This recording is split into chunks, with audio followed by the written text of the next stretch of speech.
Pour un conseil des ministres, le premier après le séminaire gouvernemental des 5 et 6 juillet dernier, l'ambiance au palais présidentiel ce mercredi 13 juillet 2011 a été celle d'une reprise véritable des activités du gouvernement. Les ministres, le chef du gouvernement et le président de la République se sont retrouvés pour traiter de sujets dont l'importance est capitale. Sujets relatifs à l'organisation de la commission Dialogue, Vérité et Réconciliation et la situation en ce qui concerne l'assainissement de la voirie à Abidjan. Se sont succédés pour faire le point au terme de cette rencontre le porte-parole du gouvernement suivi du ministre de la Santé qui a saisi l'occasion pour éclairer l'opinion sur un malentendu au sujet des générateurs de dialyse et le ministre d'État, ministre des Affaires étrangères qui a évoqué les liens séculaires entre la France et la Côte d'Ivoire pour parler de l'arrivée du Premier ministre français prévu ce jeudi à Abidjan. C'est un renforcement des relations entre, disons que, la France et la Côte d'Ivoire. Ce sont des relations, je le disais tantôt, qui datent de 1961, mai 1961. Ce sont des relations de qualité. Il faut donc les pousser, tant au niveau public, la France nous aide beaucoup, mais aussi au niveau donc privé. J'ai indiqué tantôt, nous avons 700 entreprises qui sont présentes en Côte d'Ivoire, qui, disons, que fournissent l'emploi à 40 000 personnes. Il faut augmenter cet élément-là parce qu'il y a beaucoup d'Ivoiriens qui sont en chômage. Il faut faire en sorte aussi que le revenu des Ivoiriens augmente parce que je disais tantôt que la pauvreté a augmenté en Côte d'Ivoire. Il faut corriger le tir rapidement.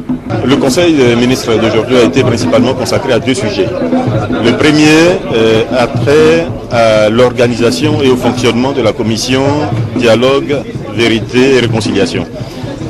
Donc nous avons discuté de l'organisation de cette commission, des organes à mettre en place et puis du fonctionnement de cette commission, de ses attributions. Le second sujet important concerne également le développement puisque nous avons longuement discuté des conditions actuelles des voiries, de l'assainissement, du réseau routier dans la ville d'Abidjan, à l'intérieur du pays, dans les principales villes. Il n'y a pas eu de problème particulier, sauf qu'il y avait des ordonnances à prendre pour la suspension d'un certain nombre de taxes sur l'exportation du fer et des produits ferreux.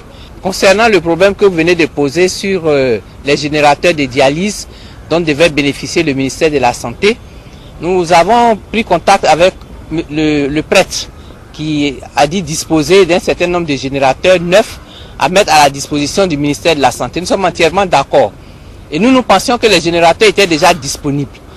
Finalement, on s'est rendu compte que ces générateurs étaient encore au port et il fallait 3 millions pour le dédouanement.